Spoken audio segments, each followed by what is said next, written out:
Hello, everyone. Welcome to episode 101 of the J Situation Podcast. I'm recording this on February 15th, 2022. How you folks doing? Man, this year is off to a great start, theoretically. I guess. I think we're living in a simulation, and that's why I say it like that. There's no way this is real. I mean, let's be honest. So I hope you all had a wonderful Valentine's Day with your special someone. That is important. It is. So make time for that. And if you didn't, do it retroactively, as it were. That's probably important, man. There's always time for that. At least there should be. So that's just my advice. There will be plenty of time for silencers later. Yeah. Man, speaking of silencers, I am really seeing some cool stuff on the market nowadays with regard to mounting solutions, and I think I'll speak about that a little bit on today's episode. I've been enamored with all of the different things that are coming out, and there's some really cool stuff that I want to make sure you guys are aware of. And if you haven't gotten into the silencer game and you're new to silencers, well, welcome to the podcast. I hope you enjoy, and I hope this scratches your silencer knowledge itch.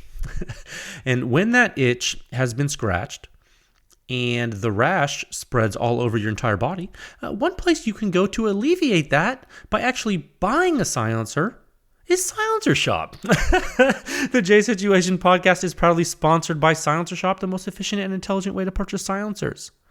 Probably, I think, in this E-Form 4 day and age. Yeah. They seem to so far be doing the E-Form 4 thing to ATF satisfaction, which is all one can hope for.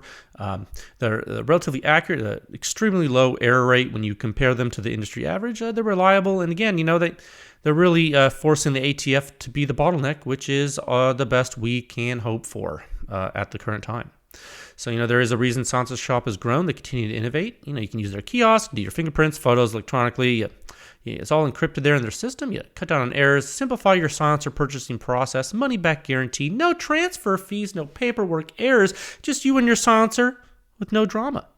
It truly is silencer ownership simplified. That's right. So, also, the J Situation Podcast is brought to you by True Shot Gun Club out of Arizona. Specifically, you can click the link in the show notes in the podcast there, or on the website on pewscience.com. You can, that link that I put on there for True Shot Gun Club there, it takes you to their website. If you buy ammo by using that link, it helps the podcast. It helps Pew Science. Super simple. Also, if you want to join their club to get free shipping on all the ammo you buy from them, use code PewScience and get $20 off that membership fee there. You win, they win, you help the podcast. Simple stuff. Yeah. Let me know if it works. I would be interested to hear your feedback. Lastly, and most importantly, this podcast is also sponsored by Pew Science, pushing the silencer industry forward one test at a time.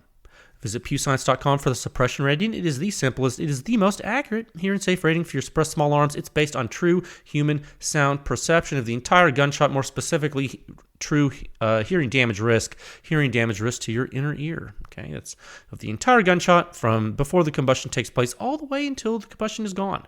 That's right, the entire waveform event is captured by Pew Science. The suppression rating is in section 5 of the Silencer Sound Standard. It's going to walk you through gunshot noise. It's sort of like Wikipedia, but it's cooler because it's about silencer sound. It's always there for you to reference if you like.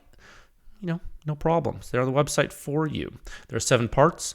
They're there for you to read on pewscience.com. And if you haven't seen it, that's okay. You skip to section 5 if you like. If you're not familiar with it, it'll show you the suppression rating. That's that number that lets you know how silencers stack up in comparison to one another with regard to sound at the muzzle and to the shooter's ear. It gives you a hearing safe dose limit for the particular platforms in which the silencers are tested, directly tied to human perception. If it's higher, it's going to be better for your ears. If it's lower, it's going to be worse for your ears. That's all there is to it. You're not going to find this information anywhere else in the world. There's very detailed reviews in section 6 of the standard. And if those are too detailed for you, you say, Jay, frankly, your thoroughness is frightening. I say, no problem. I respect your opinion. You can go to section 7, the rankings, table there is a simple database tool. You can sort all the high-level rankings, suppression rating rankings, composite, muzzle, and ear to your heart's content in accordance with the ammo, weapon, and silencer you are interested in. And then if you find something you like, there's a link there, take you back to the reviews where you can go wild. Okay, yeah. And if you are a manufacturer and you would like to contract Pew Science to do some private testing, consulting services, you can do that through the website. There's a form with which you can submit that inquiry. Your contact information and all test data will be held in strict confidence, unless, of course, you want to release it to the public after we're finished. And Pew Science can certainly help you do that. We've done that before. We're about to do some more coming up, and we'll do it again. So that's why I'm here. I'm here to help you folks. And so just so everyone listening knows, you can support this podcast. You can support Pew Science. You can support all the testing I do by joining with a membership at pewscience.com. There's a donate function too. You can give a little bit, give a lot of it, give nothing at all. What else? Oh yeah, you can do something that's completely free. If you have no money, that's no problem. You can always spread the word. Give the podcast a good rating on your iTunes or Spotify there. And let folks know that silencers and guns are awesome. Normalize the use of suppressed small arms and associated things. Yeah. So I have 4 topics for you today on the 101st episode of The J Situation. Man, that's crazy. 101 episodes? That doesn't seem normal. Topic 1. Oh man, caught you guys up by surprise, didn't I? Member research supplement. It was 665, right? Yeah, that's the number. Yeah. Member Research Supplement 665, Taming the Mark 18. Surefire versus OSS. Yeah, something special for members. I published late last week. Kind of talk a little bit about that. Topic 2, new sound signature review coming this week. This week? This week. Highly anticipated? Yes. Complicated? Absolutely. Worth checking out? And most likely will be worth checking out, I think. And then topic 3, silencer mounts. Yeah, I wanted to talk about these. Silencer mounts are almost a new industry in and of themselves, or in and of itself. The silencer mounts. It's very interesting. What a time to be alive, frankly. There's so many things coming out there in that arena. And finally, topic 4, huge shout out to Pew Science clients. Oh my goodness gracious, and all the new members, the existing members, the Pew Science Army. Your support is amazing. The deliverables today. The deliverables have been really useful to people, and all of these folks, I'm thinking, you guys make it happen. So thank you for your support. Yeah, if I could talk today, that would be great. Let's go. Moving to topic 1 at a time of 7 minutes. In 56 seconds, I tell you what, you guys have eaten sloppy joes, right? Like, remember that old Adam Sandler Saturday Night Live, sloppy joe, Anyway, sloppy joes are good. When you're a kid, you eat in the cafeteria, they may or may not be poisonous. It's fine. What I'm trying to say is that a lot of people have had them, but the other day, I was like, I guess it was this weekend, my girl, she was like, hey, I'm going to make some sloppy doughs. And I was like, say what? She's like, yeah, sloppy doughs. I'm going to take venison and make sloppy joes from it. And I was like, I love you so much. So she did. She made sloppy doughs. She took the ground venison and made sloppy joe. It was great. I had some right before this podcast. Again, some leftovers. And it really hit the spot to tell you what. Venison is just so good. And it's so good for you. And there's so many different ways to prepare it, and so I don't know why I just thought about that. Probably because I'm so thirsty because I literally just ate. Yeah, okay. Topic 1. Yeah, I caught you guys by surprise. This member research supplement, I think, but I think it's good. I think you needed to see it. This is member research supplement 665, Taming the Mark 18. This is a specific article comparing the Surefire SOCOM 556 RC2 to the OSS HXQD 556. Two specific silencers, the Surefire silencer being compared with 2 different mounts, the 3-prong flash hider and the war comp, as it were. So yeah, after the last podcast in which I presented the data of the OSS HXQD 556K on the Mark 18, the short version of the HXQD 556, I really thought folks needed some technical details regarding the sound signature of the full-size OSS, and specifically how it compared to the Surefire, to the RC2. I felt like, after all the things I was saying, I was like, you know what? Talk is cheap. I know I'm speaking to you, and I know, you're like, oh, I trust you, Jay. I'm like, yeah, I know you do, but let me put my money where my mouth is, and let me give you some really solid data to substantiate the claims that I'm making that some people might think a little crazy. You know what I mean? I really wanted to get to back this up with some data, and I did. And so, so just so you guys know, this is just a member article, and if you're not a member, you can still see an article preview on the website. It's just a short introduction to the article. One of my main points here was to examine two silencers that really exhibit high sound suppression performance on the same weapon system, but by using completely different technologies. Okay? Oh, excuse me. Telling you, I'm going to sloppy doze. Completely different technology. And frankly, they do so with very different end results. Okay? The Surefire SOCOM 556 RC2, it really does a fantastic job of suppressing the overall signature. But to the shooter on this weapon, on this untuned short barrel rifle, the signature can be pretty high risk to your ear, okay?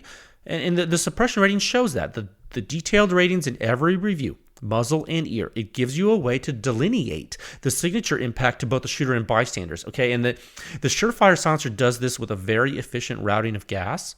Okay, it's a dedicated bore silencer. It vents, just the right amount at just the right time early in the stack. And when you put it on the Mark 18, ooh, baby, I tell you, that is some sweet signature action, baby. Ooh, it just hits right there. It's like, yes, it's almost like it's made for it. You think it's RC2, it's made for the damn rifle. It's almost like it's made for the Mark 18. It really does well, and it shows. Now, the OSS, it tackles this problem completely differently. Okay, completely differently, and in doing so, it really doesn't induce enough flow restriction to adversely influence the ejection port signature. And it suppresses enough at the muzzle such that the combined signature at the shooter's ear doesn't get significantly impacted overall. And as a result, it shines in shooter's ear performance, and it isn't half bad. Like overall, the thing's just, it's not half bad. And now you guys know about what I just said. I mean, you know this. I've actually spoken about this quite a bit. I've spoken about it at length on the respective podcast episodes describing the performance of those two silencers on the Mark 18. But what you may not understand is the exact nature of the signatures. Okay, how do the signatures of those two systems really impact your ears? And when I tell you one is louder, or when I tell you one is quieter, what exactly does that mean? Okay, what can we say quantitatively about the true loudness of the two systems to shooters and to bystanders? And can we do it accurately enough to shed some light on real user impressions and reconcile, perhaps we can reconcile some subjective impressions that often proliferate. Okay, and that's my goal with this. That's and can we do that? And I can tell you the answer is unequivocally yes, we can. Absolutely, we can give quantitative conclusions comparing both silencers on the Mark 18 to the shooter and to bystanders. And not only that, we can do it with the two Surefire mounts, the 3-prong flash hider, the work comp mount. So I included that in the supplement as well. I included both of those mounts with the Surefire. So for you Pew Science members, I hope you enjoyed the article. I've gotten some really great feedback from some of you about it, so that's cool. If you were on the fence looking at an RC2 or an OSS, or maybe you really needed more help understanding the signatures, I hope the article was helpful. Okay, I hope it gives you the real objective information you need to make informed decisions regarding the use case of these silencers. Okay, this is important. It's this is a big commitment. You're buying a silencer. You want to know exactly how it performs. Maybe you own the silencer already. You really want to understand what's going on with it.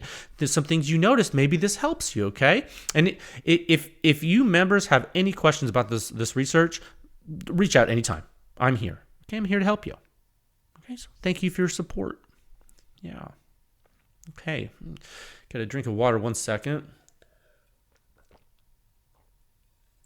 Oh, man. Excuse me. Man, a sloppy doze. I'm telling you what. Topic 2 at a time of, write this down, 15 minutes and 31 seconds. Okay, topic 2. Yeah. Ooh, boy, howdy. New sound signature review coming this week. Highly anticipated? I think so. Complicated? More than you understand. Worth checking out? Most likely, probably, yes. And I would thank all of you for your patience. Now, I will say, in addition to the holidays and typical delays associated with running multiple client test programs this year already, and it's only mid-February, and I've already done multiple test programs. Doing this podcast, still publishing free data for all of you. This is a lot of stuff, and working my day job, which is a whole other world. Now, I had some particular challenges with this next publication that's coming up. Excuse me. And not necessarily with the publication itself, but with some of the analysis, or some of the analyses. That, and also not really with the analyses, more with my preconceived notions. And I had some field checks to do. Basically, I had to do some sanity checks regarding the data too. I never operate in a vacuum. Even now in 2022, with Pew Science, I scrutinize everything I do heavily. I mean, it is significantly scrutinized. And I actually can't reveal some ways how it is scrutinized. That's not for you to know. But just know it is. And the QA/QC process is significant as well.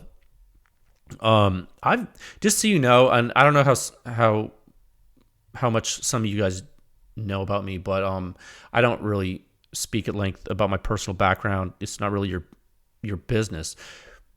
But what might be your business is that I've been involved with dynamic analysis and testing and design and characterization of fast transients and related phenomena and systems in response to fast transients for going on 17 years professionally. Okay, this is what I do, and it's been a minute. I mean, I'm not saying I'm not the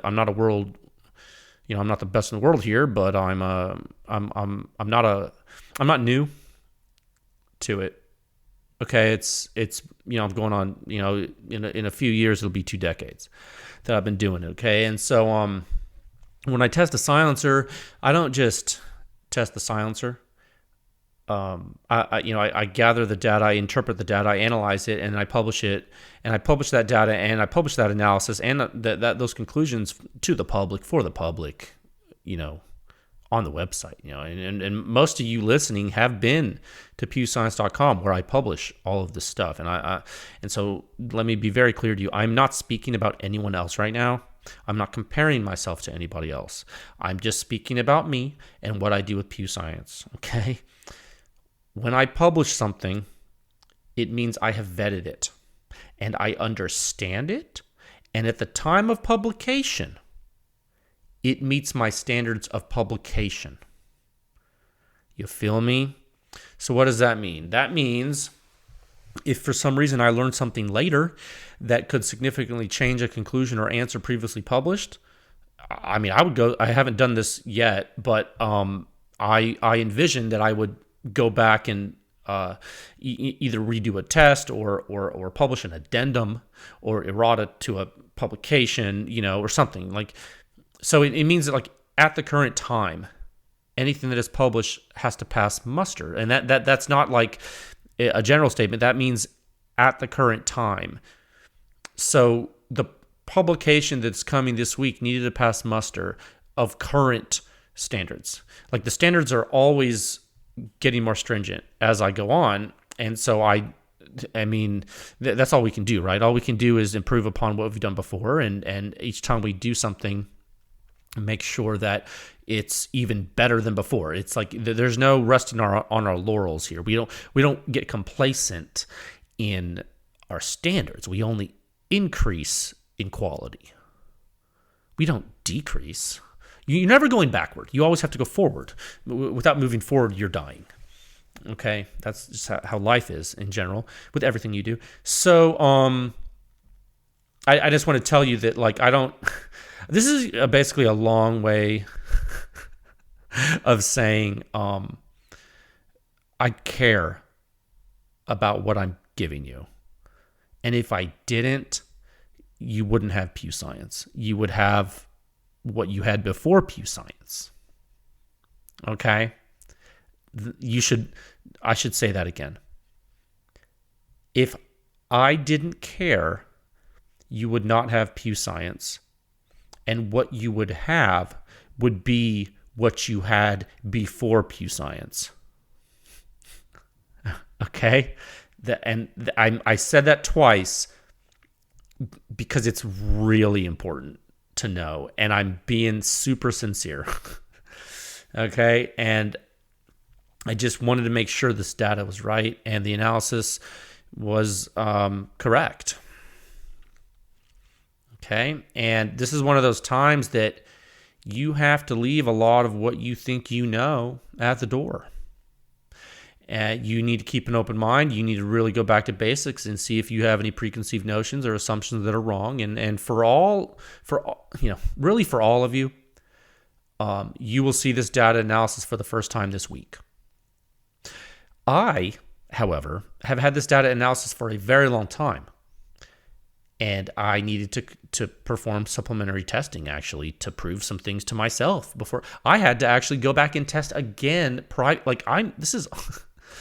It's not as a simple, like, oh, I wonder if this is right. No. Like, I had to really, I went ham. I went deep with this one. And so there was that delay. And then that coupled with the holidays, coupled with my general schedule and other publications is why it's delayed. Okay, that's just what it is. And so if anyone has any speculation or anything as to why it's taking me this long, as it has to publish this, let it be known that there is no mystery. I'm telling you right now. Again, long story short, I just wanted to make sure it was correct, and I've been busy. That's all. Okay, and just so there's no other speculation, this is not a contracted test. Okay, I'm not talking about a contracted test. This is 100% funded internally by Pew Science. This is my own effort, 100% funded by Pew Science members. Okay, so, I'm going to, people, I read some crazy stuff. And I'm telling you guys, like, speculation is really stupid when all you have to do is email me. And if you really have an issue with something you think I'm doing, I will literally speak with you on the phone about it if you want. But you know what? It turns out, and this is really interesting. I don't know if you guys know this, but it turns out anyone who actually says that they have an issue will never in a million years speak about it with me, like face to face. They'll pretend. So those folks can anytime they can reach out. I'm here. So don't be fooled. You read stuff and it's all gobbledygook. It's all tomfoolery. It's all smokes and mirrors. The real answers are often much more simple and blatant, than the mysteries. There's no mystery, guys. It is what it is. And this is Pew Science data. The data you're getting this week is from the internal Pew Science vault, completely 100% funded by members. And this is something that the public wanted, and frankly, I think the public needed, and frankly, something that the state of practice needs to understand, which again will be something that no one in the history history of silencer technology has discussed publicly at large. So, yeah. Thank you for your support. Okay, topic 3 at a time of 24 minutes. Man, we're blowing through this. And 55 seconds. Yeah, this needed to be a fast one today because, frankly, I got started late and I have a lot to do. So it is what it is. Topic 3. So this is going to be a fun one. Silencer mounts. That's right. It's almost, you know what? I was thinking about this. It's almost a new industry in and of itself. Silencer mounts in general. Let me get a drink of water 1 second. It is, though. And I have them all over my desk and all in this room. This is actually, you ever seen those movies or like a show where like a guy will be in his office and there's so much stuff that like the books are going to fall on him around him? Because that's basically my office right now. It is look, I love my office. It's great. It's beautiful. It's a wonderful bookshelf here with a ladder. It's I love it. It's a nice writing desk. But it's not okay the way this is situated. There's silencers everywhere. I got mounts coming out of my ears. Up is down, down is up. Cats and dogs living together on one roof. What in tarnation. I'm just looking around the room right now. I got silencers. I don't even know what they're called. So yeah, I have all these mounts, and I was going to ask you, do you have a moment to talk about left-hand threaded rifle silencer mounts with me? Yes. Oh my goodness gracious. I kind of like them. I'm holding one right now. I'm holding an OSS in my hand. This is a left-handed rifle mount. Left-hand threaded, that is. I posted an example of several of these type of mounts with today's episode, and on social media. I'm posting it. I'm speaking about Future Jay, what he will post tomorrow. I just watched that movie Looper. You ever seen that movie Loopers with Bruce Willis? I think it's from 2014. I think I saw on Netflix. It's rare I watch a Netflix movie nowadays, but we watched this movie Looper where they go, you go back in time. So there was time travel that happened in the future, but at a certain time, of course, there's no time travel invented yet. Time travel becomes invented, but it becomes extremely illegal. It's like super like regulated. It's like, oh my God, it's like owning an unregistered silencer, or even worse, God forbid. And then, so these criminal groups, they use their time travel technology, but they do it hush hush, and they send these people back in time. So what they're trying to do is they're trying to get rid of bodies, but like the way to do that is to send them back in time and have their hired assassins in the present time kill these people, so they essentially get erased before they exist. So there's like no loose ends and everything's cool.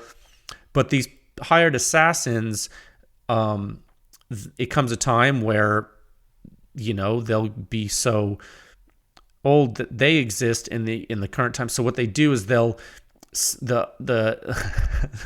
guys from the future will send the assassin's future self back to the assassin, in which case the assassin kills their future self in the present day, thus closing the loop. Hence the name Looper of the assassins and the name of the namesake of the movie. And I will say, despite time travel really messing with your mind, because it's literally not possible in the way they speak about. I don't know. Why am I talking about this right now? I don't know why. I lost it. I actually don't know why I got into this conversation, but I just watched that movie and it was really good. Gosh, I totally went off on a tangent. I'm sorry. But yes, you're like, he's lost his mind. He just ended up talking about a movie. It was so good. I really like that movie. I hadn't seen one like that in a while. And Bruce Willis is such a good actor. Yeah, I posted an example of several of these on social media. Oh, that's right. I was talking about Future Jay.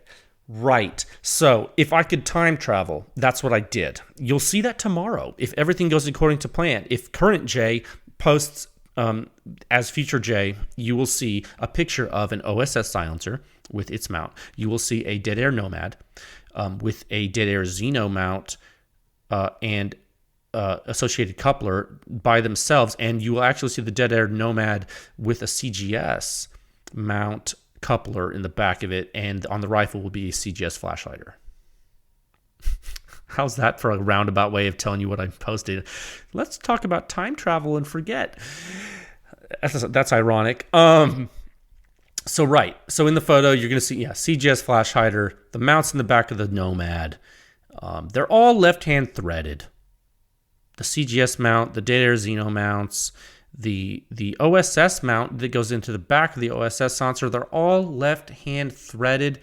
They all have an extremely similar coupler mount, or at least the Dead Air Xeno mount and the CGS has an extremely similar coupler mount that fits into the back of the universally threaded silencers. Okay, it's really interesting. The OSS mount that I posted, it's one of their new flash hiders. It's a little bit different than the older ones. This one I think you could even pin and weld it. I'm not sure. So yeah, it's definitely interesting. It's actually that OSS silencer that's in the photo there. That's actually my personal one. Yeah, it's an HXQD 556 Ti. I just got that. It's titanium. It's super light. Well, it's funny. The flash hider and that silencer compared with the Surefire SOCOM 556 RC2 and the 3-prong flash hider, the titanium OSS and everything, it's only like 4.5 ounces lighter as a total package. Like both, the mount included. So it's 4.5 ounces lighter in the total package than the Surefire. And I think to myself, and I have them both in front of me on my desk right now, right next to each other. Those two, it's like the two silencers that I just talked about from the member research supplement 665. Excuse me. And it's funny. It's like they perform so differently. They're basically the exact same size, lengthwise, give or take. The OSS, I guess, is a little tiny bit longer, but they're, it's funny. The OSS mount's lighter, or I'm sorry, the OSS package is lighter because it's titanium, and it performs completely differently. But I did get one for myself because, super low back pressure. I'm gonna mess with one on some of my personal guns. Now that I have quantified its performance, like I said in previous episodes, I had borrowed all the OSS silencers to test. I had to give them all back, but I did want a few for my own, so now I have that one. And I also have one of the 7.62 versions with the flash hider features too, so that's cool. So that's a neat. It's just a neat. I feel like there's like the RC2. I bought that RC2 to have. That's not something that anyone loaned me for testing. I bought that RC2. I just felt like it was something. I'll probably buy another one just to have personally. I think that these are silencers that if you're a collector or if you are, a historian of silencer technology, I think that they are worth having. I think that they are important in the big scope of things. I think that the way they work, how they work, how well they work is important. I think as for the state of practice as a whole, I think they're items of record. I think they should be in everyone's collections if you're into such a thing. I think it's I'm just speaking to the really hardcore guys out there, but I think the rest of you can just kind of read the reviews. But I think these are important. I think they're important pieces of gear. So all of these mounting methods, you basically, in the photo you see the three types. CGS and dead air, and then the OSS. There are differences between all of them. There are little differences between all the way these mounts work, but one overarching similarity is the left-hand threading. And so what that means, really, it is that the female threading in the mounts is conventional right-hand threaded. So in this case, all the mounts in the photo are threaded half 28 for use on normal 5.56 by 45 AR-15s like that. This is sometimes there's 5.56 AR-15 barrels threaded in other thread pitches, but I digress. Usually it's half 28, so that is all similar. But on the mount itself, the threading of the mount to the coupler, in the case of the dead air and the CGS, or to the silencer in the case of the OSS, is left-hand threaded and coarser. The threads are typically coarser. And why is that special? Like, what makes it cool? What makes it cool to have left-hand threading on a rifle mount or a silencer mount? And I'll tell you what I think.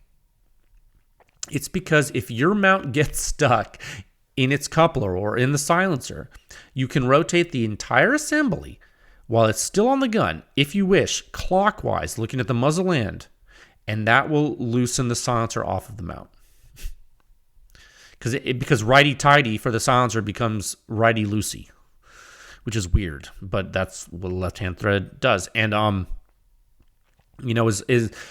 really, as long as your mount is torqued on your barrel properly, this is really inconsequential and it doesn't matter. But if you're testing silencers like me, this is a godsend for the field. And even if you do torque it, like let's say you torque your muzzle device to 30 foot-pounds. I mean, the chances of you needing to exert 30 foot-pounds to take your silencer off your mount, well, let's hope that doesn't happen. But yeah, I mean, if it's torqued to the barrel, probably you might need to worry about this. But what if you just kind of snug this muzzle device on your barrel and you're testing a bunch of silencers? Well, then this left-hand threading is a godsend, dude. It's awesome. It's like super simple to like get everything apart. So yeah. You might be thinking to yourself, well, who cares, Jay? I'm not you. I'm not testing silencers. Well, it stands to reason that knowing how users use silencers and the vast proliferation of silencers and the varying levels of experience with at-home AR-15 armorers, the left-hand threading is only going to help people. I actually can't see a case against it. You'd be surprised how many people don't have a real vise in their garage or a torque wrench or even the proper tools to do basic maintenance on their weapons. And I'm not knocking them. I'm not knocking these people. I'm just being real with you. I'm just telling you how it is. And it's important for people to understand that not everyone is G.I. Joe, and also not everyone is an armorer. Okay? And so to the extent you can make things more user-friendly, it's a good thing. Okay, that's part of industrial design, for the human element, I think, for making something user-friendly, that's not always straightforward. And I think the companies who do it and can do it consistently, it's something to admire. I think it's in and of itself an important. It shows a thoughtfulness in a way to care. To care about something like that, to care about making something work well for the user, even if it's a little bit harder to make it, making it be more user-friendly is important. And another thing about some of these mounts that's cool is that they buy you a little bit of distance to fit under some rails. Tuck a little bit, you know what I mean? So like, for example, and this is why I posted this, the Knights Armament URX 3.1, those smaller mounts, particular, and when I mean mounts, I mean the mount coupler, the thing that screws into the back of the silencer that will fit over the actual silencer mount.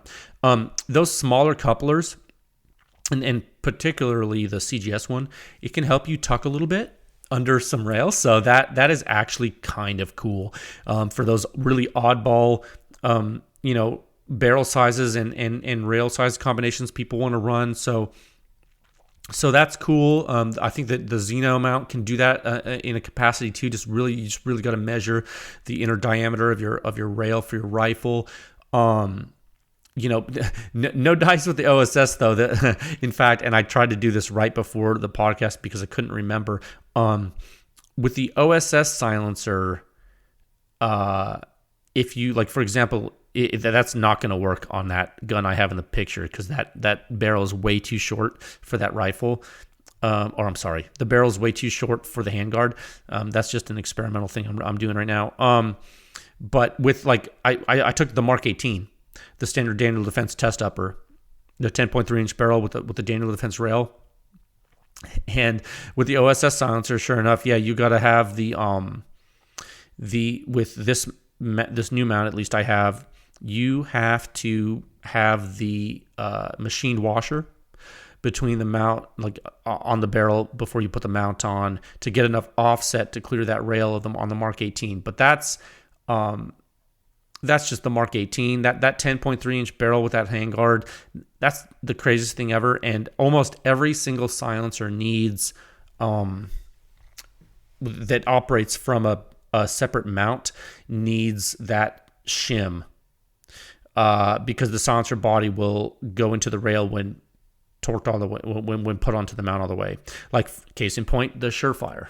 Like the Surefire silencer, you need to use at least that thick machine shim that comes with the 3-prong flash hider or whatever mount you pick. The OSS mounts actually do come with shims, I'm pretty sure, so you're no problem. And there's no problem using a shim. Like, if you need to use a shim to get a little more offset, and that shim is machined, and when you torque it, just make sure it's aligned right. Look down the breech end of your weapon with the silencer attached, or use an alignment rod, whatever method. You need to verify concentricity of everything. You need to make sure everything's aligned right. Just do that, and you should be okay. But there's no shame in using a machine shim. Don't use a crush washer ever with the silencer mount, but you can certainly use a machine shim if you need to. That's not going to be the end of the world for specialized applications. When you can, try not to. But if you have to, don't freak out. Okay, don't freak out. It'll be okay. So yeah, and I'm telling you, on the Mark 18, a lot of silencers need that. Ask me how I know. I've been testing a lot on that. So yeah. So I think there's a lot of cool rifle silencer mounts out there, and I wanted to show you guys some. I hope that's useful. I'm sorry for the little bit of a, scattered discussion about that. Sometimes I forget what I'm talking about in the middle of me talking about it. But another thing I wanted to speak about with you about silencer mounts in general was pistol mounts.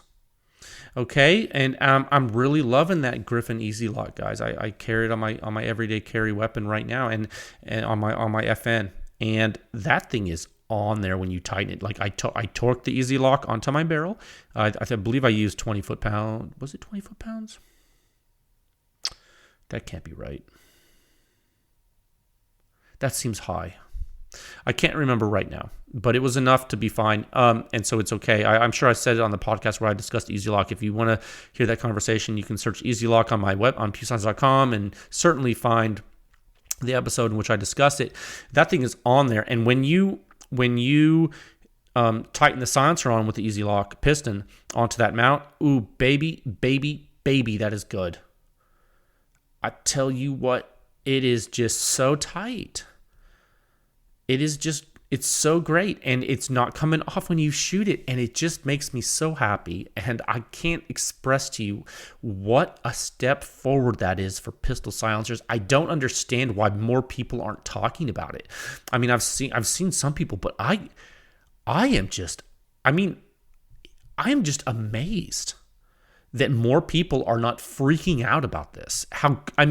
Guys, who are you guys just not shooting your pistol silencers that much? Like, I'm sorry, not having positive retention on a freaking pistol silencer, like if you not having that taper, that's the dark ages now, dude. The Griffin Easy Lock is welcome to the light.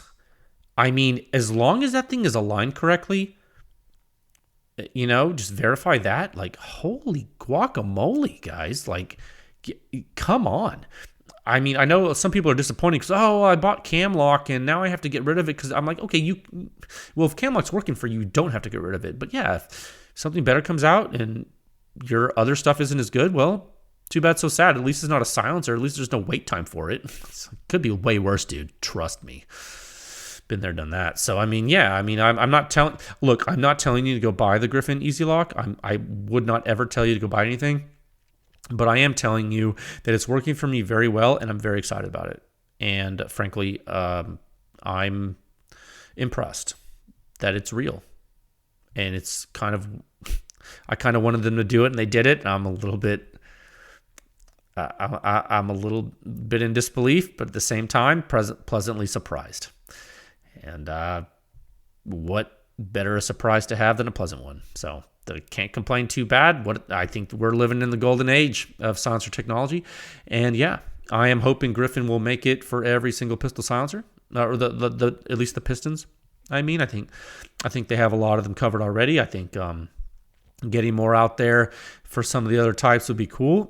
I was thinking we'll see how this AAC revival goes. And imagine if we started seeing a huge influx of new AAC pistol silencers, or maybe at least new production of the old AAC pistol silencers. Dude, you guys know, those are old Mike Smith designs. Some people are like, oh, those are from Kevin Brittingham of Q. No, they're not. A lot of the silencers are designed by Mike Smith, and Mike Smith works at Dead Air now, and he's working with Todd McGee. What about this timeline? Right? That's crazy, right? But it's true. And wouldn't it be crazy if Mike Smith designed a new pistol silencer, Dead Air, and then AAC relaunched his old pistol silencers he made? Just, whatever. I'm not speaking about any model specifically, but what if he started competing with his old stuff, it new on the market, but it was relaunched at AAC, old stuff, but new to a lot of people, but original to him. And then he's looking at that, he's like, oh man, I really like that silencer. Now let me create something better for a different company. He's competing with himself. It'd be it's weird. It'd be it's like that meme where the two Spider-Men are pointing at each other, but for pistol silencer stuff. That'd be funny. I was thinking about that. I was like, man, yeah, I think about my career, if I designed something, I don't know, and then left and went and had to design something to compete against it somewhere else, I'd be like, whoa, I'm designing something to compete against something I designed before. That's so crazy. It happens a lot. I think it just depends how long your career is, but and it depends what you do. And I guess by its very nature, every time you do something new, you're kind of competing with yourself, your past self anyway. But now we're getting too close to talk about time travel, so I'm going to stop. So I did want to share some of this stuff, and I wanted to show you the picture of some different mounts, and I wanted to give you some examples. And I think the Xeno mount stuff, the Xeno stuff from Dead Air is out now. I think you can buy that. I want to say it's available. I actually have some other stuff from them that's probably coming to soon that's not out yet that I just didn't show because I didn't know if I was allowed to show it. And then I know the CGS stuff is not out yet. I think it's okay that I can show that stuff. I just don't think you can purchase it. I don't know if that's ever coming. I'm not sure if that's coming to the market or not, but it is there. And then if you're in the market for a left-hand threaded flash hider or brake assembly for your universally threaded rifle silencer, I guess your wait is over. Okay, because it seems like you will at least have some options in the market immediately, at least from Dead Air. And then I think as a consumer, options are always good. I think it's only a matter of time probably before some of these third-party mount companies start duplicating this stuff just like they duplicated the Q Cherry Bomb stuff. I think it's just a natural progression of the market. I think that's, I'm not sure what's being patented, what's not, but I have in high likelihood, a lot of it's not being patented and a lot of it's being reverse engineered like the Q Cherry Bomb was. And I think that there's, these machinists are very prolific now. So they're taking people's designs, they're tweaking them, they're making what they believe to be improvements, and they are satisfying customer need. And maybe satisfying those needs at competitive price points, which is just the nature of the market and capitalism in general, which is very interesting. And so, like I said, I think options are good for a consumer. I think competition is good for the market. What it does is it does drive progress in a way. I think it does drive advancement. I think it drives innovation. It can, and Now, whether or not intellectual property theft is something, I'm not really going to comment on that because I don't feel I'm qualified to with some of this stuff. I'm not sure the extent of what is what is protected and what's not. But it will, there is some unwritten rules of respect that you don't necessarily want to violate. Probably, I would speculate to say that that's probably true. But all in all, I think in general competition's good. I mean, I've seen some mounts. Oh yeah, just the other day, I posted on my Instagram about Liberty Precision Machine had made a thread protector for the thread pitch that is on the Q cherry bombs and is on the mounts that they make that interface with the Plan B. So that would be the same thread and taper which is the same that Reardon Manufacturing makes. So it's the same, thread diameter and thread pitch and taper dimensions.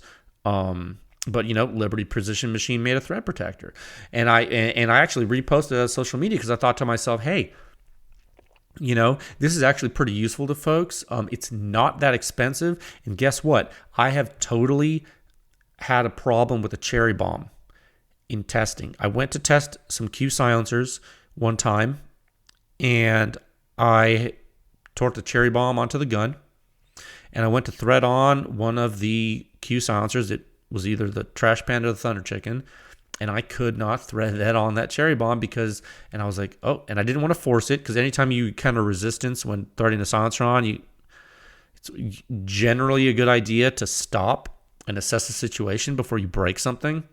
And so I unscrewed it and I looked at the threads on the cherry bomb, and sure enough, the cherry bomb had been dropped or something had impacted it. Regardless, the threads were messed up.